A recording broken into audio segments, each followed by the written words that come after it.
Hi, everybody. Well, it's incredible to be here with all of you today at WeAreDevelopers. I hope you've all had an awesome day one. Yeah? Great. Well, I'm thrilled today to share a bit with you about Facebook's vision for augmented reality, especially the recent work we've been doing to transform the smartphone camera into the world's first AR platform, and how you as developers can use our AR tools to build experiences with people all around the world. I'm going to make this fun. I know I'm the one thing between you and dinner, so let's keep this engaging. And to kick it off, we'll start with a fun video that showcases some of the AR effects our creators have built for photo sharing and video sharing in the first year of our platform.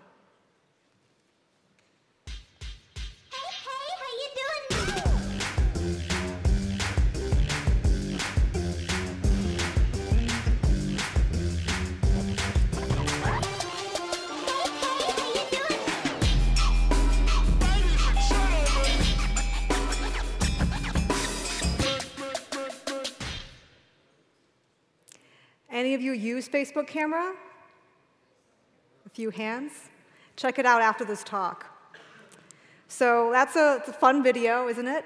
We are lucky to have a really vibrant, imaginative community of creators, and I'm proud of the fact that our community has both professional artists and developers who work at agencies, as well as indie developers who are trying AR for the first time. That's really important to us. The amazing thing is that all of what you saw in that video, none of it was possible a year ago.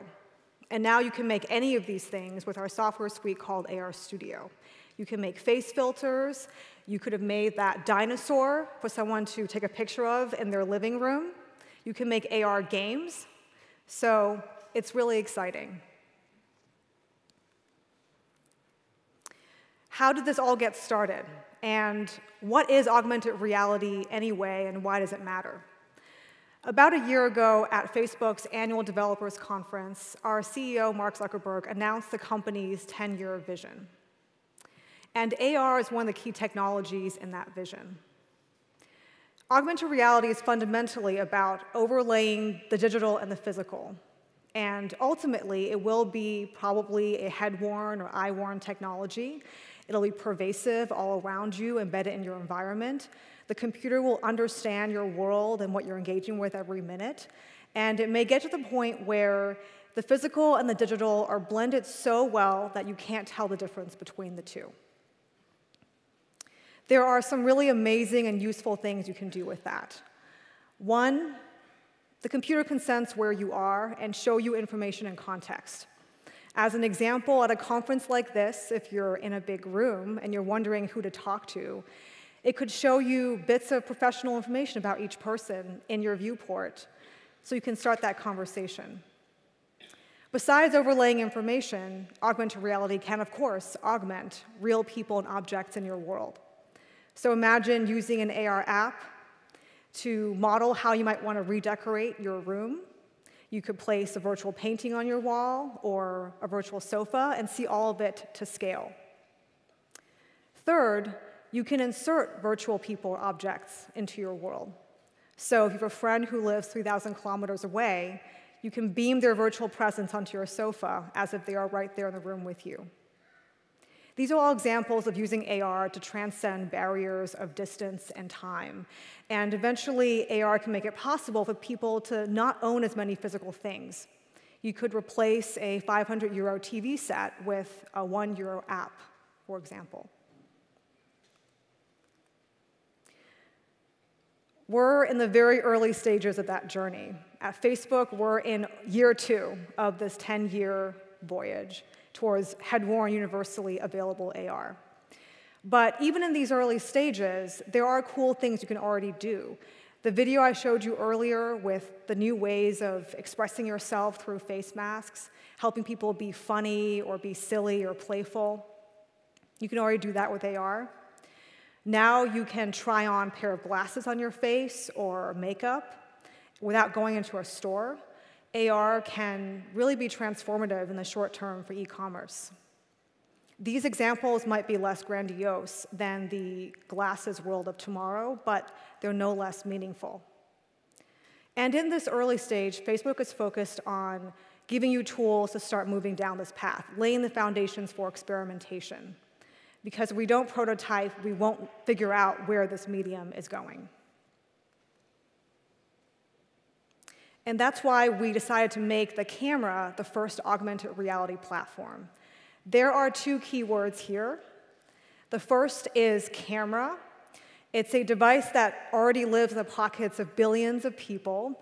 It's connected to hardware that can already do mind-blowing things if you design the experiences right for this technology.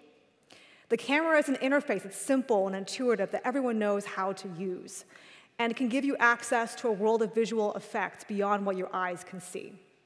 We wanted to start with what people already have, not require them to buy a headset or any other special equipment, and begin experimenting there. The second keyword is platform, and that's where you guys come in. It's why I'm here today. When we began this journey, we made a deliberate choice to build a platform. And it's the same choice we've made before, which is to lead with community. We knew we couldn't do it on our own. If we want to create a diverse set of relevant experiences for a global user base over 2 billion people, we need many people in that community to be creators themselves. So we built a platform that's designed to enable a diverse set of experiences, use cases, and creators, so you can come learn with us, define the future with us, help us move from the pretty early stage experiences we have today to the pervasive AR that will live in our world tomorrow. I'll take a second now to recap the highlights from the first year of our platform, and then spend the rest of my talk going in depth into the new technologies we're launching this year for AR. Year one, since spring of last year, was all about the theme of unlocking creativity. We were focused on getting AR creation tools quickly to as many people as possible, so we launched AR Studio, which is our AR software creation suite. And here you're seeing a snippet of video from our launch video. You can see you can use JavaScript to make interactive effects. Here's an illustration of effect with arrows that interact with her body movements, and we gave you a face tracker, so you can apply visual effects to the face and become a wizard in this example. I want to highlight some important features of AR Studio. One is cross-platform, so you build an AR effect once, and it will integrate across iOS and Android. It'll run on both. Secondly, your AR effect will be delivered through the camera in the Facebook app, which a lot of people have. And in fact, 1.5 billion people have access to AR experiences through the Facebook camera. So we're really committed to giving you as wide possible reach as possible, even with this new medium.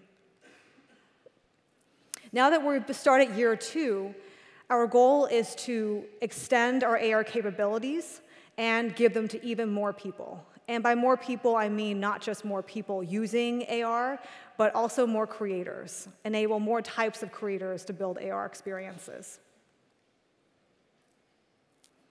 There are three themes in year two. The first one is ease of creation. So how can we make our tooling work great for different types of creators? The second is new AR capabilities, new ways to transform people and objects in your world and give them context-relevant experiences. And the third is distribution, allowing you to reach even more users.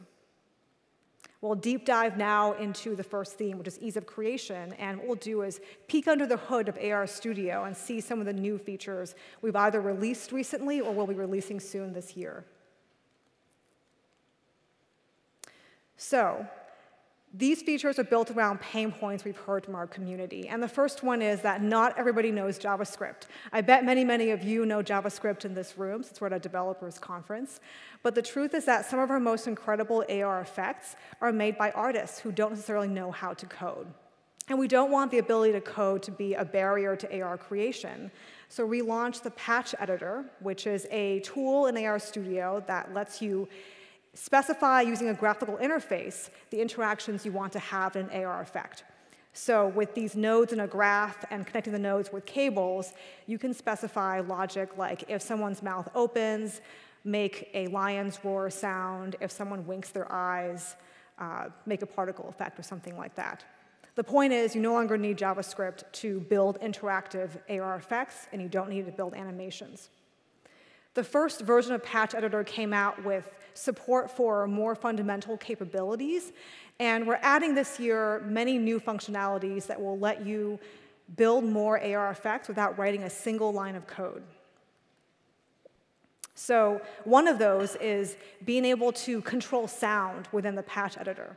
Sound is really magical. It brings life to AR experiences and makes them feel much more realistic and powerful. And now we'll let you play back sound in the Patch Editor. You can mix together different audio sources. We'll give you direct access to our digital signal processor, which allows you to manipulate sound, so you can change the pitch of someone's voice, make it higher or lower, make it sound like 8-bit, apply various types of processing effects that you can think of. Besides sound, the look and feel of your AR effect is obviously very important. You might want to make it look black and white or give it retro colors. You do that with something called shaders in AR Studio, and by default, we already give creators lots of shaders so they can control the coloring of their effects. But this year, we're going to allow you to create materials and blend textures directly in Patch Editor, so you can change the background color, you can blend it with another image, and you can manipulate shaders in Patch Editor without coding.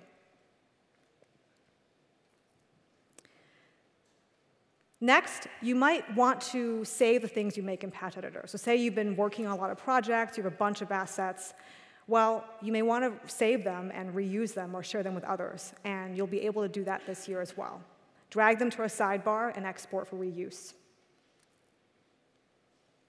This is for the more power users out there. We've heard some feedback from creators that, hey, sometimes I start on Patch Editor and then I think of something I want to build that requires JavaScript, and then I have to start all over when I move to JavaScript.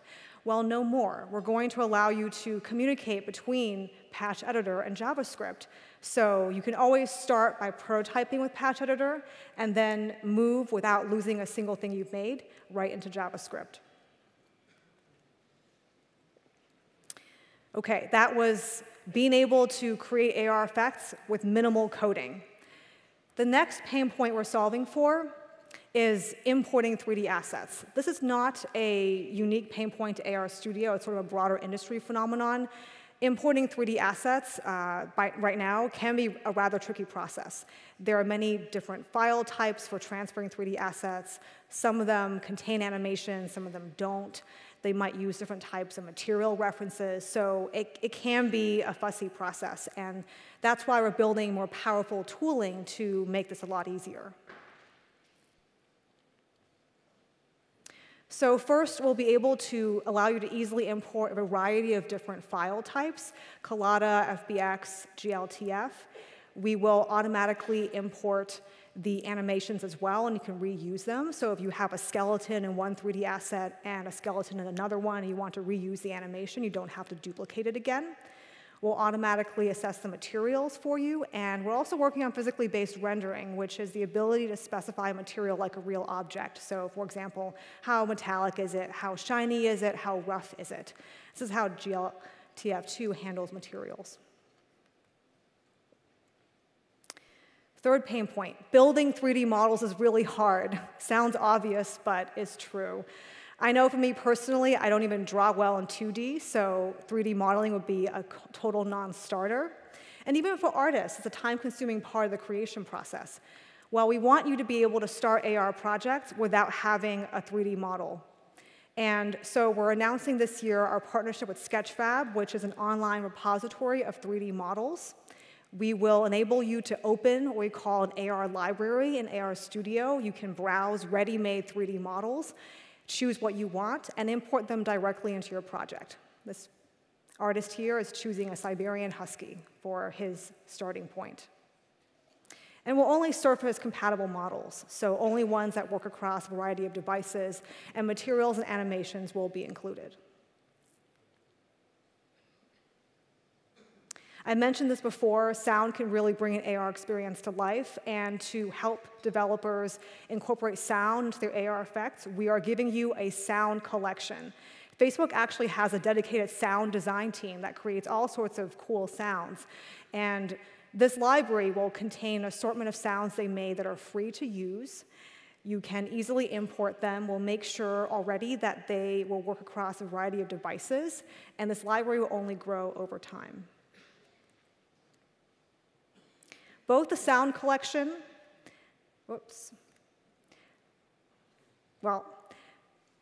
so here's a big spoiler. I'll go back and talk more about the other slide in a minute, but we added a bunch of cheeky animations to the slide because we were so excited about offering AR Studio to people who use Windows, and the animations are our way of enthusiastically expressing that. We've heard from our 3D artists that they really want AR Studio on Windows, and so far it's only been on Mac, so that is coming later this year. And then just to quickly cover the previous slide, I want to make the point that the sound collection and the Sketchfab library are not just libraries we give you, you can also add to them. They're built on top of a simple JavaScript API, so you can contribute your own assets and share them with others to use. That wraps up ease of creation. Next is capabilities. We're going to bring you 2 types of capabilities this year for augmenting people and for augmenting objects in your world that will allow you to make more sophisticated AR experiences. So first is augmenting people or yourself. We are introducing a high-fidelity face tracker. Face tracking is essential because you need to be able to track the facial movements to trigger effects based on them. We already have a great working face tracker. It works fast, it's very accurate. Our high-fidelity face tracker will be able to track 30% more facial points. And what this means is greater precision and accuracy around the eyes and mouth, which are more subtler parts of facial expression. One of the use cases that enables is realistic makeup effects. We've already launched several makeup try-on effects in the Facebook camera with cosmetic brands, and we're excited to scale this out even further. You'll be able to use this to try on makeup in a super realistic way, and that should be a true innovation for makeup e-commerce. Besides tracking your face, we're introducing the ability to track hands. This is a really cool Avengers effect that's a lot of fun to play with. With hand tracking, you'll be able to detect a hand, we'll place a bounding box around it to follow it around the scene, and it supports multiple poses, so open hand as well as closed fist. This is really powerful because our hands are such an important part of how we interact with the world, and we want you to be able to create AR effects that take in hand input. In addition to hand tracking, we're enabling full body tracking. This is a really zany video. I don't know if the guy is a butterfly or a chicken in this video, but he is definitely having a lot of fun with full body tracking. This enables you to track a selection of key points along the body. And so that supports full body effects or experiences. You could imagine creating an effect where people can wear different costumes along their entire body, or triggering particle effects or other kinds of visual effects based on their full body movement. Finally, within people augmentation, there is background segmentation. You might have seen this in several effects that we've launched with partners already. This is a karaoke one where we cut out the person and transport her into a new scene. So it's essentially the ability to separate foreground from background and take people into new destinations. If any of you have used Instagram camera's focus mode, the core technology behind that is actually this. It was built in AR Studio with background segmentation capability. We've made this available to several partners, and this year we're making it available to everyone.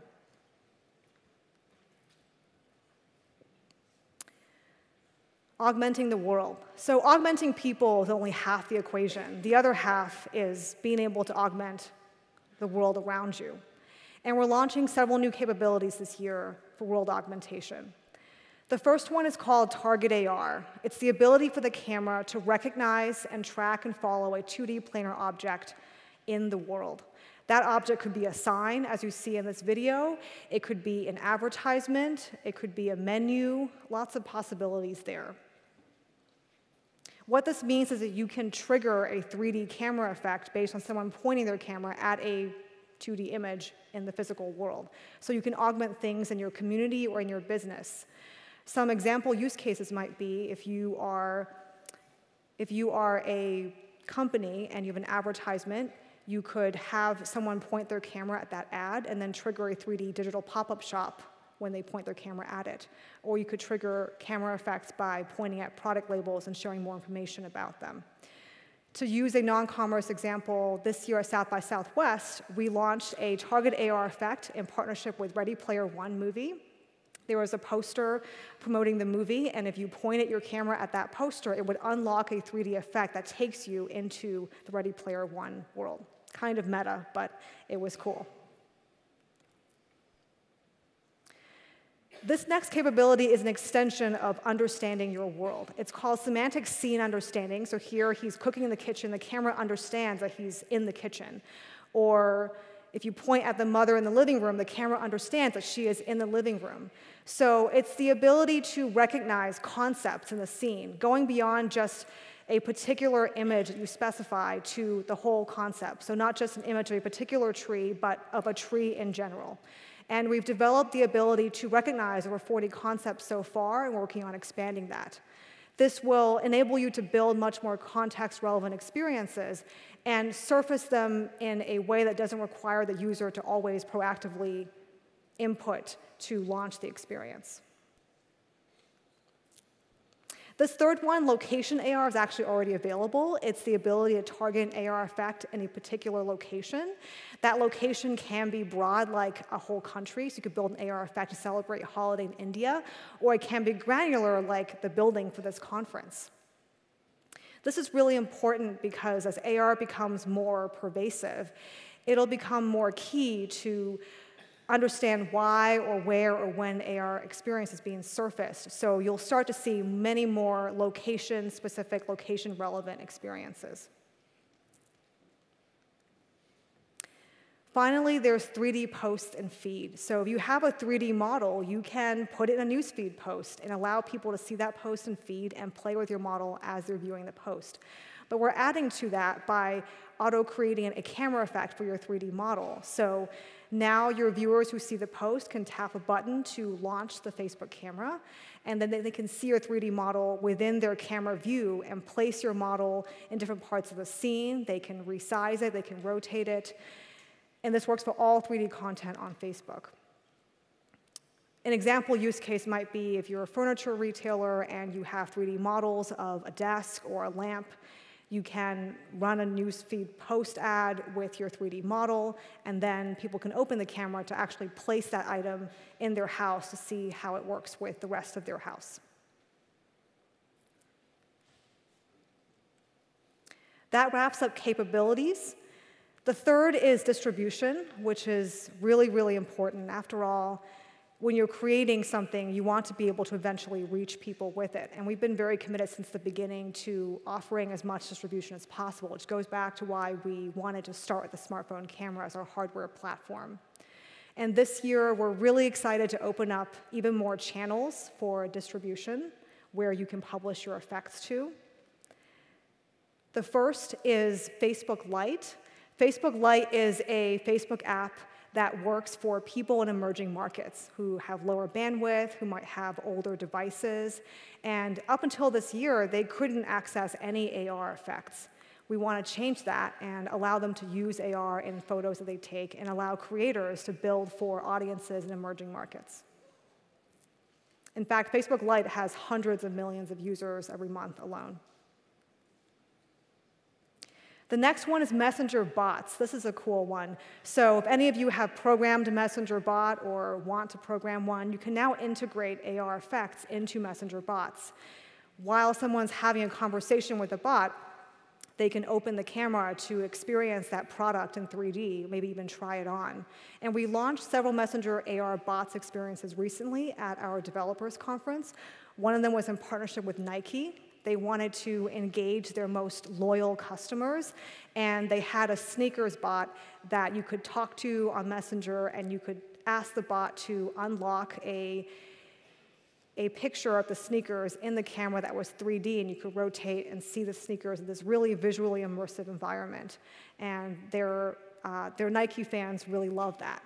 So that's an example of business engaging with their customers in a new visual way. Finally, we're opening up Instagram camera to external creators. This is a huge moment. We know how much creators have wanted to build things for Instagram camera. And Instagram Stories is just incredible at how people have used creative tools and visual sharing. So this will really open up a new chapter of how our camera effects ecosystem evolves. Both Instagram camera and the Messenger bots AR are in closed beta right now, so they're testing with select partners first, and we expect them to open up to more creators later in the year. Now, after you've distributed, you'll probably want to measure how much usage your AR experience is getting, and we understand the importance of that. So very soon, we are releasing analytics for AR effects published by Facebook pages. You'll be able to measure the breadth and depth of your engagement with your effects across the engagement funnel. So you'll track impressions and captures and shares, and be able to communicate how much usage you're getting, as well as learn how to make effects better so you get deeper or broader engagement. This will be available where people publish their AR effects to Facebook. You'll simply open up an effect to see the details, and the analytics will be there after the effect goes live.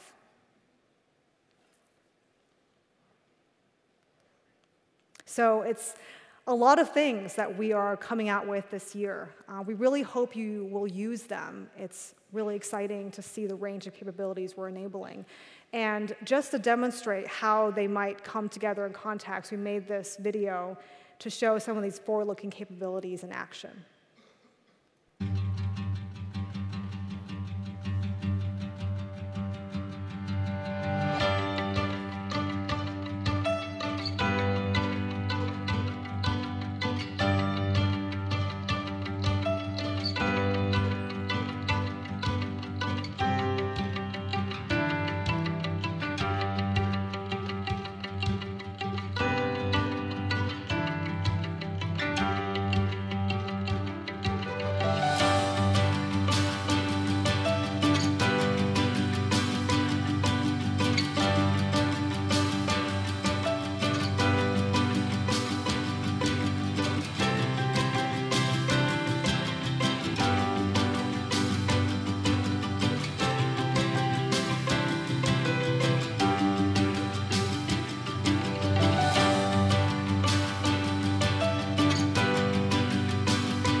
What we're trying to convey there is that AR, first and foremost, isn't really about the technology, it's about the people. And this kind of goes back to my roots in anthropology.